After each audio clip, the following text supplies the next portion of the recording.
say it several different ways, but why should we care about Vilna in, what was going on there that makes it a place that matters? Somebody once asked Max Weinreich, who used to be the director of the Yiddish Scientific Institute, why they chose to put this capital of Yiddish culture in Vilna and not in some bigger city.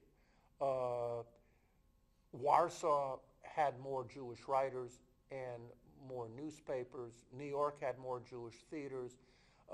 Vilna was never distinguished by the quantity of its cultural achievements. But Vilna was special because, as Max Weinreich explained, Vilna had the genius of place. And I'm quoting him directly. That it's a combination that Vilna had of collective memory, of a sense of common responsibility, a spirit shaped by urban landmarks, by the physical layout of the city itself. It was not a shtetl, it was not a metropolis, it was a city. Unlike Warsaw, which was a powerful magnet that attracted Jewish tribes from all over Eastern Europe, Hasidim from central Poland, Litvaks, wealthy Polish-speaking Jews. Vilna was a homogeneous city. It was the capital of Lithuanian Jewry. And that homogeneity also helped give Vilna its special character. It helped create a sense of community, a common ethos which transcended political and religious differences, and which turned Vilna into an incubator of ideologies, of attitudes, of aspirations that transformed Jewish life in Eastern Europe.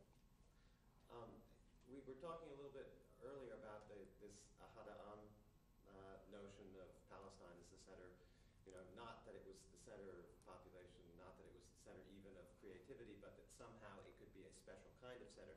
Can you address to what extent or how Vilna might have reflected that? Sure. I mean, one thing that Ahad Ha'am was getting at was that Palestine would be a spiritual center, not just because of the quantity of Hebrew books that might be produced there, but Palestine would be a spiritual center because of the very impact of a Hebrew-speaking Jewish community with one foot in tradition and another foot in the modern real world, trying to bring together Jewish values with modern life, and doing this through the medium of the Hebrew language.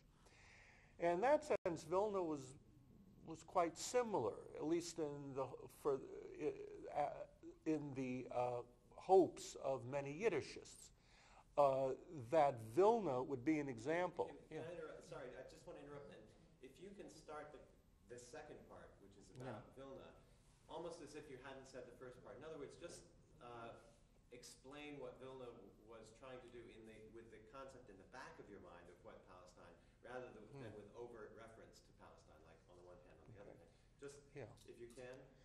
That Vilna would affect and transform the Jewish world, not so much by the number of books that she produced or the number of theaters that called Vilna home, but Vilna would affect the Jewish world by the example of a community speaking Yiddish, bringing together different political ideologies, bringing together different attitudes, bringing together different traditions, and forging a common sense of Yiddishkeit, that is, a Jewish moral and humanistic ethos, a Jewish outlook on life, which would be both Jewish and European. Somewhat religious, but also secular. Okay, good. Let's keep moving. Let's go beyond this sort of general discussion to what I think is probably the second point somewhere on this that we were talking about, which is trying to encapsulate the background of Vilna. That is, what were the ingredients of Vilna's history that would matter to Vilna in the 20s? I mean, clearly you have the Gaon, you have the Haskalah, you have all of these. Right. Is there a way to sort of put together a package of those things about Vilna's background that are important in going forward past World War I and into the 20s? Okay. Now, Vilna is a multinational city, so we're talking about Jewish Vilna. We're talking about Jewish Vilna. Yeah, right. If you want to briefly touch on Polish Vilna and the symbolism of Vilna to the Poles, that's fine too. But obviously we want to get to Jewish Vilna. To understand Jewish Vilna, you have to understand that Vilna was a city of the borderlands. It was a kaleidoscope of competing memories, of different images. Vilna symbolized different things to the different nationalities that lived there. But each of the nationalities saw Vilna as a very powerful repository of national memories and kind of a beacon of national aspirations. Now, for the Jews, what did Vilna mean? Vilna was a quintessentially Jewish city in that, unlike other important Jewish cities, Warsaw, Krakow, Odessa, whatever, Vilna was a city where there was no non-Jewish nation to assimilate to. Even if you wanted to assimilate to a non-Jewish people, there was no one to really assimilate to. The Vilna Jewish intelligentsia had spoken Russian before World War I, had adored Russian culture, but there were hardly any Russians who lived in Vilna. For reasons we can get into, the Vilna Jews did not feel a special affinity for the Poles. So this was a very powerful encouragement, a very powerful stimulus to the shaping of a specific Jewish culture, which could bring tradition and modernity together. Another issue in the formation of a specific, unique Jewish Vilna was the impact of the Gaon. Not just the fact that he was a great symbol of... Can you explain who when you get into it, can you explain who it is? Because you have to assume that I'm a completely naive listener who has no idea what any of this is about. So. Okay. Now we also have to remember the impact of Reb Eliyahu, otherwise known as the Vilna Gaon, the great Talmud scholar of the 18th century, who lived in Vilna and who left an incredible mark on the history of the Lithuanian Jews. The Gaon is important for many reasons. One, his outlook towards the study of the Talmud and his outlook towards Jewishness fit in later on with the Haskalah. Not that the Gaon himself would have supported the Haskalah. He would have hated it. But the Gaon's attitude towards Jewishness, that you have to study hard, you have to avoid easy mysticism, you have to avoid cheap emotion or cheap affect. Jewishness is duty. Jewishness is responsibility. Jewishness is something that the individual has to really work on for himself. This was an attitude which segued quite easly into the Haskalah of the 19th century. Now, nobody knows what the Haskalah is either. The Haskalah is the Jewish Enlightenment. Rather than explain the Haskalah, maybe we should pick up to what extent that Vilna was a center of Haskalah, and then you can, in the course of that, describe a little bit about what the Haskalah did mean. Right. There were many centers of the Haskalah in Eastern Europe. There was Brod, there was Odessa, there were parts of Galicia that were centers of the Haskalah. But Vilna was special. It became a center of Hebrew literature. Later on, it developed a great library, the Strashun Library. It becomes the place where the Russian government first establishes a rabbinical school where they want to train Russian-speaking rabbis. That later becomes a Jewish teachers' seminary. but that turns Vilna into a meeting place for the Russian-speaking Jewish intelligentsia. You have very important maskilim there, proponents of the Haskalah, like Samuel Finn, the Hebrew poet Yalag or Gordon. So it does have that tradition of trying to bring together Jewish tradition with modern with an attempt to modernize Jewish culture, to modernize Jewish literature, so on and so forth. Could you give a brief definition of Haskalah for people who don't know what it is? Haskalah is enlightenment, the belief that one could improve, rationalize Jewish education, Jewish community, in such a way that Jews would have an easier time finding acceptance with their non-Jewish neighbors, and Jews would have an easier time being able to survive in what they hoped would be a more tolerant Europe. Okay, good. But there's something else, which is that Vilna, because of the Gaon, never had a strong Hasidic tradition. And that's very, very significant, because where Hasidism was very strong, you had sub-communities. You had little worlds, sub-communities of Jews following a particular Rebbe or tzaddik or wonder rabbi. The authority of that Rebbe was based on charisma. The sub-community bonded with the Rebbe through singing and through dancing. Hasidism said that intense spiritual experience, intense spiritual affect was possible for all Jews to achieve, especially through the medium of the Rebbe. Hasidism had an impact on Jewish politics in a number of ways. Sub-communities meant that it was harder to establish a sense of community, which brought everybody together.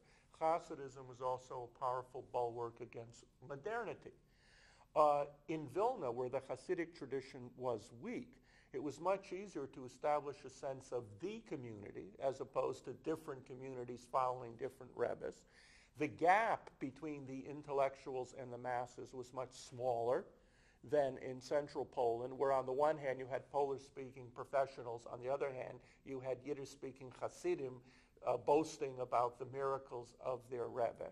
So Vilna, because of that particular history, was better suited to harmonize and to synthesize the developing trends in Jewish life. Can you talk just a bit about the origins of the Bund in Vilna, and to what extent we should know? Again, this is background to the story, so we don't need to go into it in great depth, but just a sense of why Vilna, and was there a strong Zionist movement in the pre-World War I? And can you just, those two seem to be parallel tracks that, that complement each other. Yeah, if you want to generalize about Bundism and Zionism in Vilna, it's very interesting, and many people have made this point, that in a sense Jewish Lithuania, and Vilna in particular, was an incubator of these ideologies, which then spread to other parts of Jewish Eastern Europe, especially Congress Poland, where they became mass movements. The Bund became more of a mass movement in Warsaw and Lodz than it did in Vilna. But why did Zionism and the Bund, why were their origins so closely identified with Jewish Lithuania? Because I think for the same reason that Jewish Lithuania was the center of the Haskalah. It was a region where the Jewish intelligentsia was much closer to a explicit and implicit Jewish identity than the Jewish intelligentsia was at that time in Congress Poland, where the Jewish middle classes, the Jewish professional classes were much more conscious of the need to modernize Jewish life rather than to leave it, where assimilationism was much weaker.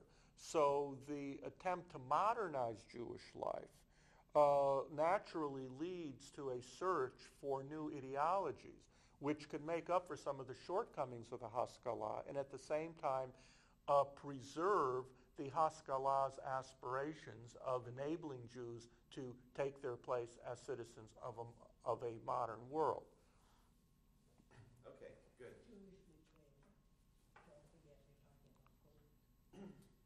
Jewish Lithuania? Jewish Lithuania? But I'm only saying from our. Well, we'll have to explain Jewish Lithuania. No, but I mean, Yeah. but I'm just from the Okay. experiences that we've had. Oh, definitely. Oh, No, definitely. we have to speak of You it. can hold the roll for a second, but. Okay. Is this all? Okay, all right, so, We're Roger. just rolling now? okay. Yeah.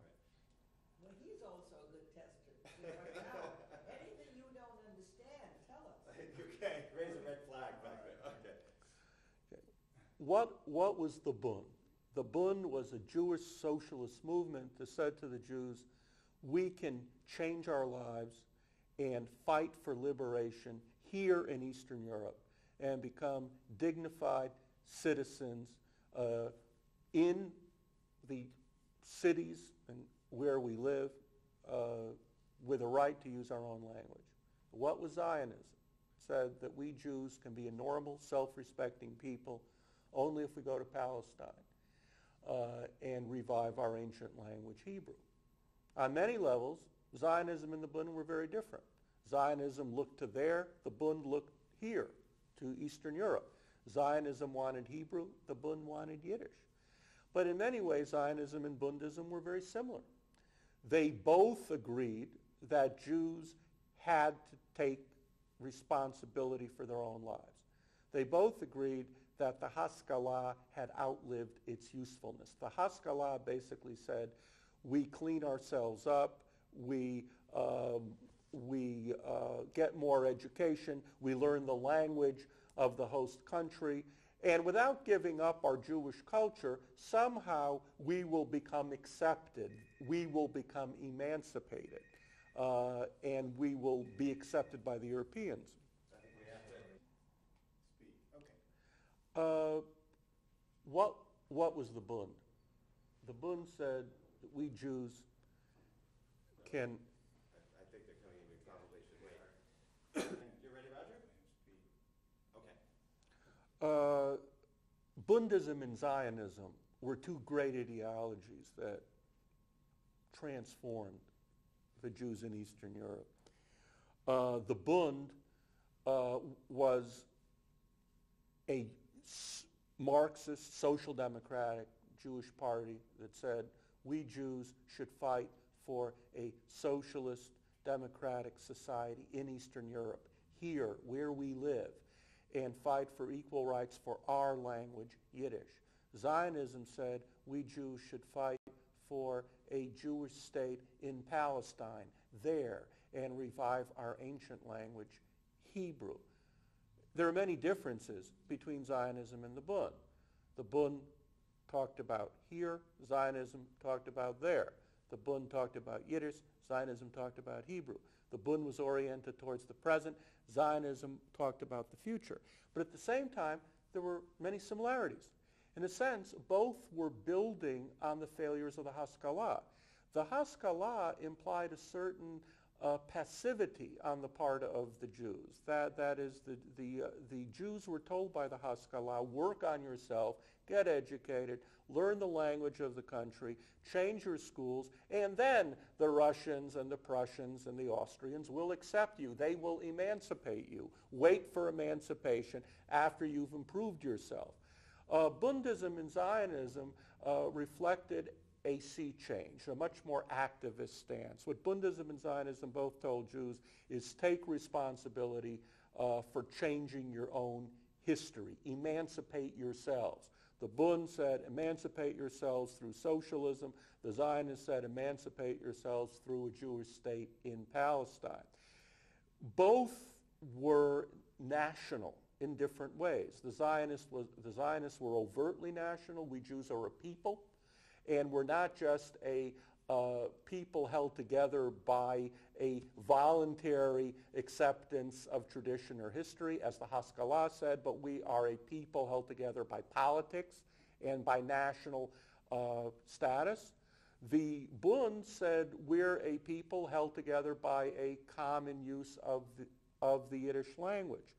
But both of those national ideologies really developed in a city like Vilna, where it was impossible to really leave the Jewish fold. It was impossible to say, I'm a socialist, but I'm going to have nothing to do with the Jews. It was impossible to say, I'm going to be a Polish nationalist or a Russian nationalist and not have anything to do with my Jewish nationalism. Non-Jewish options in Vilna were not that viable. So in Vilna, you not only have socialism, but you have Jewish socialism, i.e. the Bund. You not only have nationalism, but you have Jewish nationalism, i.e. Zionism.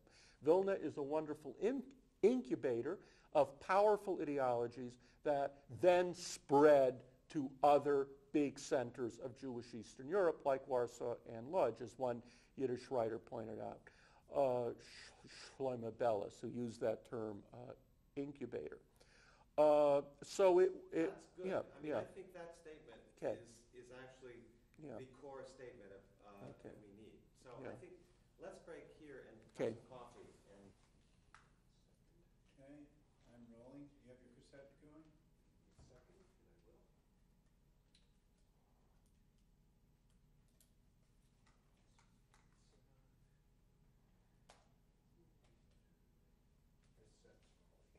Okay. Okay.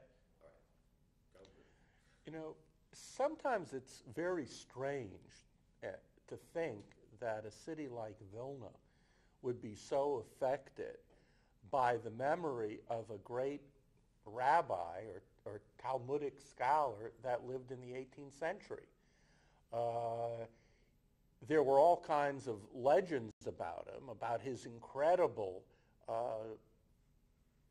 memory, and his absolute fanatic devotion to studying not just Talmud, but astronomy and mathematics. But you ask yourself, so what? So why was the Vilna Gaon so important to understanding Vilna? And a Yiddish literary critic, Shmuel Nigger, recalled a legend that Vilna Jews like to tell, that the Vilna Gaon was going through the Vilna streets and kids were running after him, yelling, "Da Vilna Gaon, da Vilna Gaon," in Yiddish. And he turned around and he said, Kinder, kids, Vilna versteht seiner Gaon. If you want, you can be a Gaon too. If you just want it enough, you can be a great scholar. You can be a great genius. And Shmuel Nigger then said, Vilna, if you only want it, is Vilna. It's a pun on the word Vilna. Vilna means will. Vilna means determination. Vilna means a stubborn determination to see things through and to achieve, no matter what the limitations. And even though many Vilna Jews were not religious, stopped going to synagogues, took different roads in life, that symbol of the Vilna Gaon reminded them that they were living in a special city where responsibility combined with determination to create something new, where each individual felt that he owed something to the community and that he had to make something out of himself or herself. So the memory of the Vilna Gaon was kind of refracted and changed in totally new directions. The Vilna Gaon was a powerful personality. There were meetings that I would love to have seen take place that never took place. One such meeting which never took place, would have been the hypothetical meeting of the Vilna Gaon and the Baal Shem Tov, the great founder of Hasidism, or between the Vilna Gaon and Reb Shneur Zalman, the founder of the Chabad Hasidic movement, who waited for the Vilna Gaon to receive him, and the Vilna Gaon never did. Because of the Vilna Gaon, Hasidism, which transformed and revolutionized and changed Jewish life in Poland and Galicia and Ukraine, Hasidism never really penetrated Jewish Lithuania. You ask, what's Jewish Lithuania? It's not geography, it's a concept, it's a culture. To understand that culture, you have to remember that it was a culture that was not shaped by Hasidism, as opposed to Jewish Poland, which was. Hasidism was an amazing religious movement. Wherever it spread, it transformed the way the Jewish people looked at God, the way Jews lived, the way Jews related to each other. In Hasidism, you attached yourself to a Rebbe, to a tzaddik, to a spiritual leader who got your allegiance not through office, but through charisma.